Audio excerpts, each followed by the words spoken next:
والمرسلات عرفا فالعاصفات عصفا والناشرات نشرا فالفارقات فرقا فالملقيات ذكرا عذرا أو نذرا إنما توعدون لواقع فإذا النجوم طمست وإذا السماء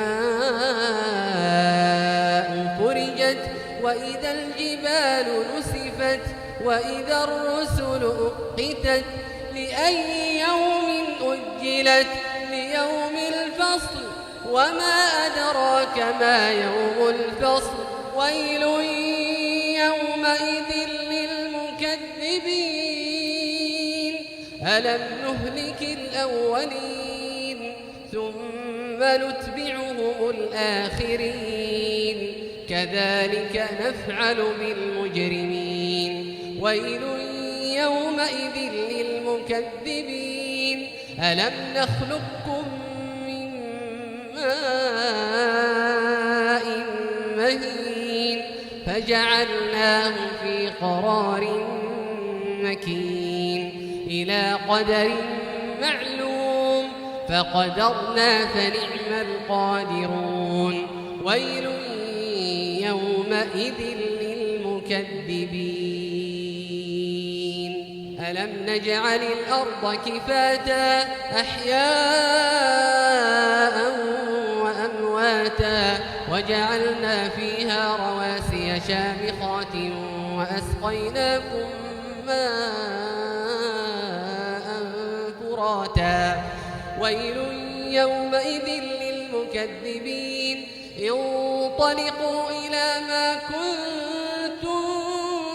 به تكذبون انطلقوا إلى ظل ذي 3 شعب لا ظليل ولا يغني من اللهب إنها ترمي بشرر كالقصر كأنه جمالة صفر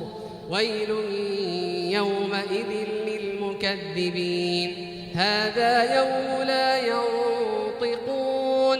ولا يؤذن لهم فيعتذرون ويل يومئذ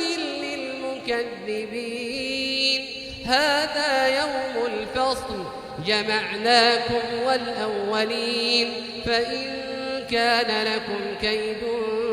فكيدون ويل يومئذ للمكذبين إن المتقين في ظلال وعيون وفواكه مما يشتهون كلوا واشربوا هنيئا بما كنتم تعملون إنا كذلك نجزي المحسنين ويل يومئذ للمكذبين كلوا وتمتعوا قليلا إنكم مجرمون ويل